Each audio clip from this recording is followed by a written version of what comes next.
રાધે રાધે, જય સિયારામ. આપણે ત્રિલોચન ભગતનું ચરિત્ર ચાલે છે. ત્રિલોચન ભગતના ઘરે ભગવાન 13 મહિના નોકરી કરી ગયા, નોકર બનીને. તો ભગવાન ત્રિલોચન ભગતના ઘરે નોકર બનીને આવી ગયા છે અને ખૂબ સાધુ સંતોની સેવા કરે છે. રુચિપૂર્વક સેવા કરે છે. સેવા રુચિપૂર્વક થાય તો જ સેવા કહેવાય છે, નકર સેવા નથી કહેવાતી. રુચિ ન હોય તો સેવા સેવા નથી, બેકાર છે, મજૂરી છે એમ કહી શકાય. તમારી સેવાની અંદર રુચિ ન હોય તો એને સેવા ન કહેવાય, મજૂરી કહેવાય. બોલો, અમારા બાબા કાલે જ કહેતા હતા કે 5000 રૂપિયાનો પૂજારી રાખ્યો હોય ને તો એ પૂજારી મંદિરમાં સેવા ન કરે, પછી મજૂરી જ કરે. એને તો પૈસાથી મતલબ હોય, 5000 થી, એટલે મજૂરી કરે તો એ મજૂરી જ છે, બીજું કઈ નથી. આવી વસ્તુ છે. અને એમાં ભગવાનને પગ દબાવવાનો તો અતિશય શોખ. સાધુ સંતો ત્રિલોચન ભગતના ઘરે આવે તો ચરણ દબાવીને ખૂબ સુંદર સેવા કરે સાધુ સંતોની. સાધુ સંતો શું કે આટલું બધું સરસ ચરણ સેવા કેમ કરે છે અંતર્યામી? તો કે એને પુરાનો અભ્યાસ છે ચરણ દબાવવાનો. ભગવાનને ચરણ દબાવવાનો જૂનો અને પુરાનો અભ્યાસ છે. અહીંયા એનું પ્રભુ રામાયણ તે દો બંધુ પ્રેનું જીતે ગુરુ પરમલ પલોટત પ્રીતે મુનિવર સયન કીન તબ જાઈ લગે ચણ ચાપન દો ભાઈ. આ ચોપાઈ રામાયણની છે. વિશ્વામિત્ર સાથે જયારે રામ અને લક્ષ્મણ જનકપુરમાં જાય છે, તો જનકપુરમાં ગયા ને રામ અને લક્ષ્મણ, ત્યારે વિશ્વામિત્ર રાતે રોજ શયન. ત્યારે શું કરતા બે ભાઈઓ? શું કરતા? તે દોઉ બંધુ એટલે રામ અને લક્ષ્મણ. તે દોઉ બંધુ પ્રેમ જનુ જીતે, એટલે પ્રેમ પૂર્વક સેવા કરતા, એવું નહીં પરાણે. ગુરુપદ કમલ પલોટત પ્રીતે, પ્રીતે એટલે પ્રીત પૂર્વક, પરાણે નહીં. ગુરુજીના ચરણ કમલ દબાવતા બે ભાઈઓ રામ અને લક્ષ્મણ. મુનિવર શયન કીન તબ જાય. વિશ્વામિત્ર સુવા ગયા ને ત્યારે લગે ચરણ ચાપન દો ભાઈ, બે ભાઈઓ એના ચરણ દબાવવા માંડ્યા. આ રીતે રામ અવતારમાં પણ રામે વિશ્વામિત્રની ચરણ સેવા કરી હતી. એટલે જ ત્રિલોચન ભગત વખતે પણ ભગવાનને સેવા કરવામાં મુશ્કેલી ના પડી, કારણ કે એનો અભ્યાસ છે ચરણ દબાવવો હોય તો. અને એનું એક સરસ મજાનો પ્રસંગ તમને સંભળાવું. મજેદાર અને સુંદર પ્રસંગ છે. જયપુરમાં એક સંત થયા છે, સરસ માધુરી શરણ. બહુ દિવ્ય અને ઉચ્ચ કોટીના મહાપુરુષ થયા છે, સરસ માધુરી શરણ. ઈ સરસ માધુરી શરણ એક વખત રાધાષ્ટમીના બરસાના આવવા નીકળ્યા. એની સાથે મિત્રો બીજા હતા, એટલે કુલ 4 જણા હતા અને રાધાષ્ટમીમાં બરસાના આવવા માટે નીકળ્યા. હવે ભાઈનું એવું કે બરસાના આવવા નીકળ્યા ને એટલે જયપુર થી એની ટ્રેન હતી મથુરાની. એટલે એમાં બેઠા એટલે લગભગ મથુરા એમ માનો ને કે 8મની સાંજે પહોંચ્યા, એટલે 7મની સાંજે પહોંચ્યા. બીજે દિવસે રાધાષ્ટમી હતી, 7મના 5 વાગ્યે મથુરા પહોંચ્યા. અને ધોધમાર વરસાદ આવતો હતો, અતિશય વરસાદ એટલે મારું કામ, એવો વરસાદ આવતો હતો.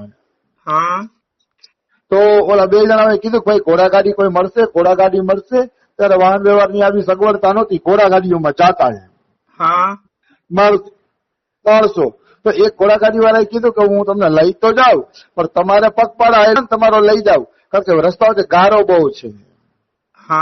ઓલા કે હરી ઈચ્છા હાલો એમ તો એમ. પણ સામાન ગાડીમાં નાખ્યો, ઘોડાગાડીમાં, અને હાલીને બધા ગોવર્ધન આવ્યા. ગોવર્ધન આવ્યા ને એટલે રાતના 10-11 વાગી ગયા. 10-11 વાગી ગયા તો ત્યાંથી પણ કોઈ તાંગા વાળો મળે નહીં, ઘોડાગાડી વાળો મળે નહીં. માંડ માંડ મહેનત કરીને કઈક સવારે 3 વાગ્યે ઘોડાગાડી વાળો મળ્યો. ઈ એમ જ કીધું કે ગોવર્ધન થી બરસાના રસ્તામાં ગારો ભરાઈ ગયો છે એટલે તમારો સામાન લઈ જ આવી ગયે, પણ તમને ના બેહાડું કે ગારો ખૂબ જ છે.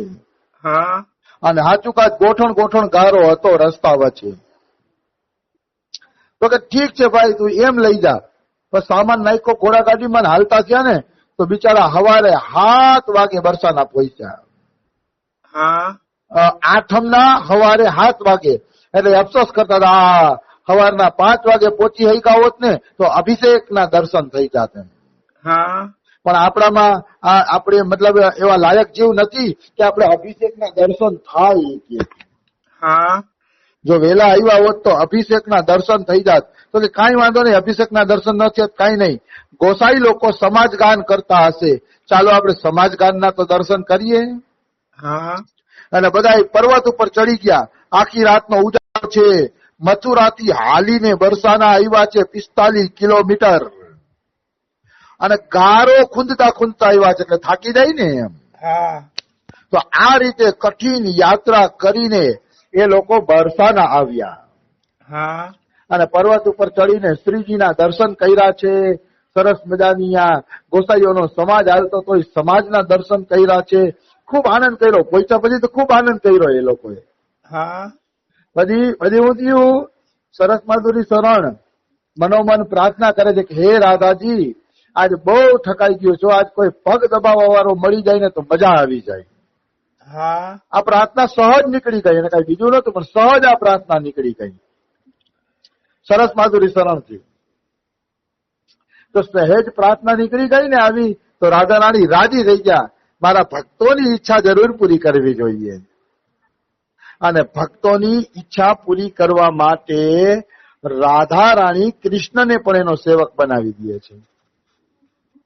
કૃષ્ણને એનો સેવક બનાવી દે છે. એટલા ઉદાર છે રાધા રાણી. આવી વસ્તુ છે. તો રાધા રાણીએ કાનુડાને ઈશારો કર્યો કે જાઓ, મારા ભક્તો થાકી ગયા છે, એની ચરણ સેવા કરી આવો. છે ને ભગવાનને પણ, નગર કાનુડો તો રાધા રાણીને પ્રાણથી પર પ્રિય છે, પ્રાણથી પ્રિય છે. પણ એ કાનુડાને રાધા રાણી ભક્તોની સેવામાં લગાડી દે છે. એવી ભક્તોની સેવા રાધા રાણીને પ્રિય છે. એવી પ્રિય છે સેવા. આવી વસ્તુ છે. તો રાત્રે ઓલા લોકો ઉપર જ હોઈ ગયા મંદિરની અંદર જ.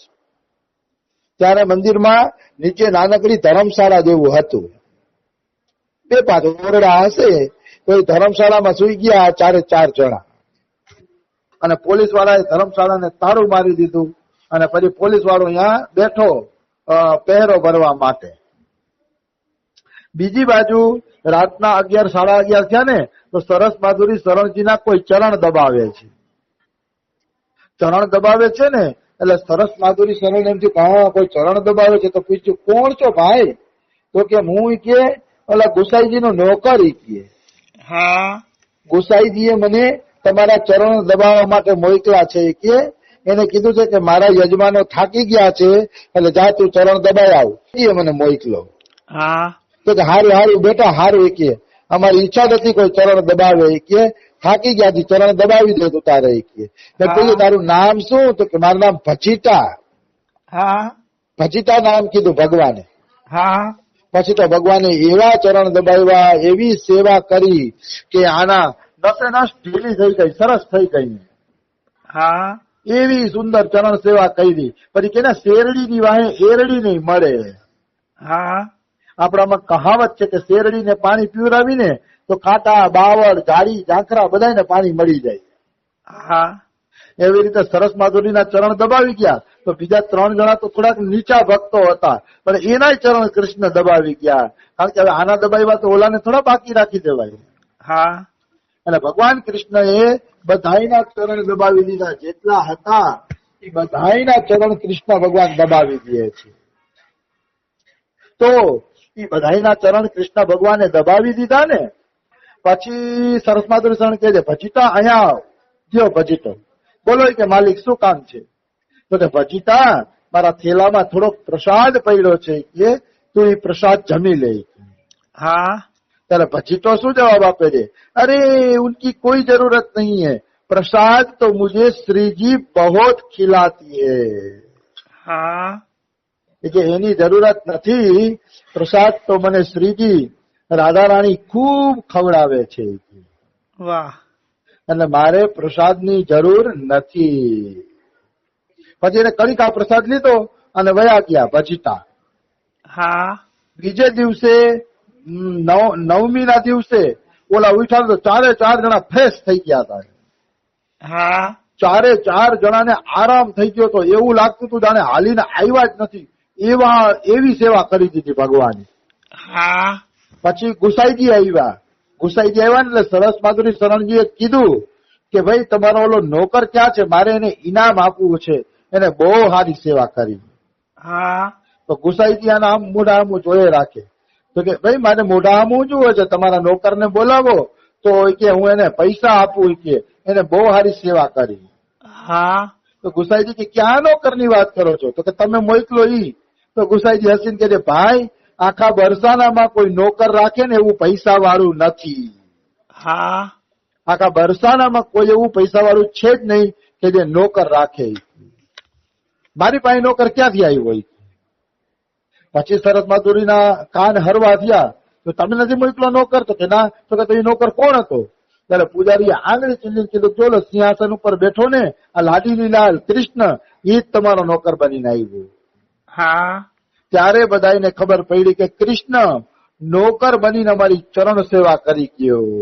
વાહ રે વાહ. પછી તો આ એવા ભાવ વિભોર થયા ને, 4 જણા એવા ભાવ વિભોર થયા કે નોમના દિવસે ઘરે નીકળી જવું હતું, એને નોમના દિવસે જયપુર વયું જવું હતું, પણ 13 સુધી રોતા જ રહ્યા.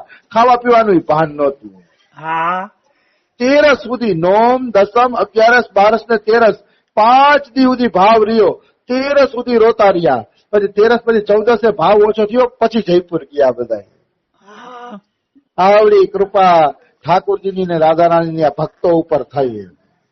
હા કોઈ મનુષ્ય ભાવથી જો બરસાનાની યાત્રા કરે, શું નો આપે? ભગવાન બધું આપી દે. એમ હા તમારા સેવક પણ ભગવાન બની જાય, પણ તમારામાં ભાવ હોવો જોઈએ. હા ભગવાન સેવક બનવા તૈયાર છે. હા ખરેખર આવા ભગવાનને છોડીને જે સંસારનું ભજન કરે છે ને, એ વાસ્તવમાં શિંગડા પૂછડા વગરનો કશું જ છે. હા મને તો એ ખબર નથી પડતી કે લોકો ભગવાનનું ભજન કેમ નથી કરતા. આવો દયાળુ કૃપાળુ સંસારમાં કોઈ હોય જ ન શકે. બિલકુલ. અને પાછું ભગવાન ક્યાં કહે છે કે તમે ઘર છોડીને વયા જાવ? હા ભગવાન તો તમારું મન માગે છે કે જ્યાં છો ત્યાંથી તમારું મન મને આપી દો, તોય બહુ થઈ ગયું. તો મન દેવામાં જો જીવ આળસ કરે ને આપી ન શકે ને, તો એનાથી મોટી દુર્ભાગ્યની વાત બીજી એ કઈ નથી. હા તમે ઈશ્વરને મન નો આપી શકો? કાંઈ મન દેવામાં થોડો ખર્ચો છે. હા કોઈ એમ કે ભાઈ તમારું શરીર મને આપીને મારા નોકર બની જાવ, તો શરીરથી કોઈની સેવા કરવી હોય તકલીફ પડે. હા પણ મનથી કોઈની સેવા કરવી હોય, મન કોઈને આપવું હોય તો કોઈ તકલીફ પડતી નથી. હા અને ઈશ્વરને મન આપ્યા પછી ભાઈ રસ આવે છે, કોઈ રસ આવે છે. આ મન એવું બની જશે જાણે ગુલાબ જાંબુની ચાસડીમાં બોરી દીધું. મન ભગવાનને આપવાથી એક રસાનુભૂતિ આવે છે. મન રસમય બની જાય છે, આનંદમય બની જાય છે. એનાથી મોટો આનંદ પછી બીજો એકેય નથી. ઈશ્વરને મન આપી દો. હા અને ઈશ્વરને તમે મન આપી દીધું, એનાથી મોટી સાધના બીજી એકેય નથી. સાધનાનો સાર જ છે તમારું મન ઈશ્વરમાં લાગી જાય. વાહ વાહ. મોટામાં મોટી સાધના. પછી તો બુદ્ધિ લાગશે, આત્મા લાગશે, બધું લાગશે સાધનામાં. પણ મન હરામી છે. મન એકવાર લાગી જાય ને તો પછી ખટખટ નીકળી જાય છે. હા આમ પણ ભગવાને કીધું છે ઇન્દ્રિયોમાં મન હું છું. આ મન છે ને કૃષ્ણનું જ સ્વરૂપ છે, એટલે એને કૃષ્ણમાં જ લગાડવું જોઈએ. એમાં જ એની સાર્થકતા છે. હા એટલે મન ભગવાનને આપી દો, બસ બીજું શું જોઈએ. હા તો સમય થઈ ગયો છે, બીજું આપણે કાલે લઈ લેશી. રાધે રાધે, જય સિયારામ. રાધે રાધે, જય સિયારામ.